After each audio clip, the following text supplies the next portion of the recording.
আসসালামু আলাইকুম ভিউয়ার্স, তোমরা কেমন আছো? আশা করি তোমরা অনেক ভালো আছো। আলহামদুলিল্লাহ, আমি অনেক ভালো আছি। আজ আমি সকালের খাবার খেয়ে ভাবলাম দুপুরের রান্নাটাও করে নিই। রান্নাঘরে যেয়ে দেখি ডিম আর শুধু আলুই আছে, আর কিছুই নেই তেমন। তো আমার ছেলে মেয়ে তো খুব ডিম পছন্দ করে। ভাবলাম তাহলে ডিম আর আলু দিয়ে একটি নতুন রেসিপি তৈরি করি, আর সেটাই আজ তোমাদের সঙ্গে শেয়ার করব। তো চলো ভিডিওটি শুরু করা যাক। প্রথমে আলু কুচি করে কেটে নিয়েছি, এর ভেতর দিয়ে দিচ্ছি কাঁচামরিচ। এরপর ধুয়ে নেব। ধুয়ে নিয়ে আমি একটি পাতিল বসিয়ে দেবো চুলার ওপর। পাতিল বসিয়ে দেওয়ার পর আমি ওর ভেতরে দেবো মরিচের গুঁড়া, হলুদের গুঁড়া, তারপরে লবণ পরিমাণ মতো দেবেন। এরপরে আমি মিশিয়ে নিয়ে পানি দিয়ে ঢেকে রাখবো। এরপর কিছুক্ষণ পর ঠিক এরকম হয়ে আসবে। তারপর আমি আবার ঢাকনা দিয়ে ঢেকে দেব।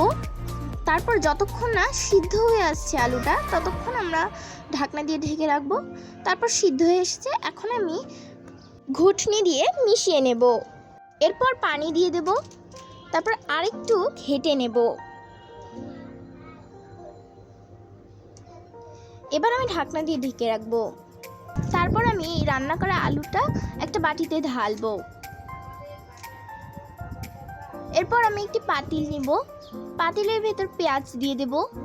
এরপর একটু সামান্য পরিমাণ তেল দিয়ে দেব।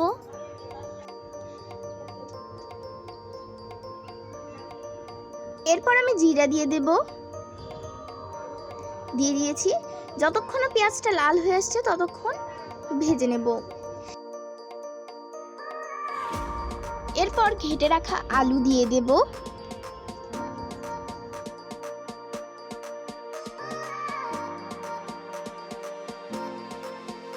আমি 3টে ডিম ফাটিয়ে নেব ভাজার জন্য।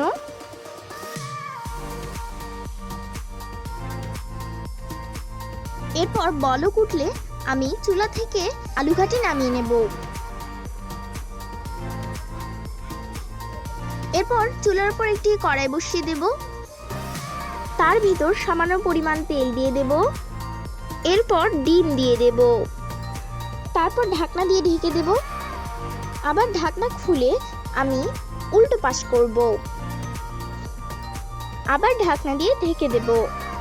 এরপর আমি 4 পিস করব। তারপর আমি ঘেটে রাখা আলুর ভিতরে এই 4টি পিস দিয়ে দেব। তৈরি হয়ে গেল আজকে আমাদের ডিম ও আলু দিয়ে মজার রেসিপি। ভিডিওটি ভালো লাগলে অবশ্যই কমেন্ট বক্সে কমেন্ট করবেন, আর আমার চ্যানেলের পাশেই থাকবেন।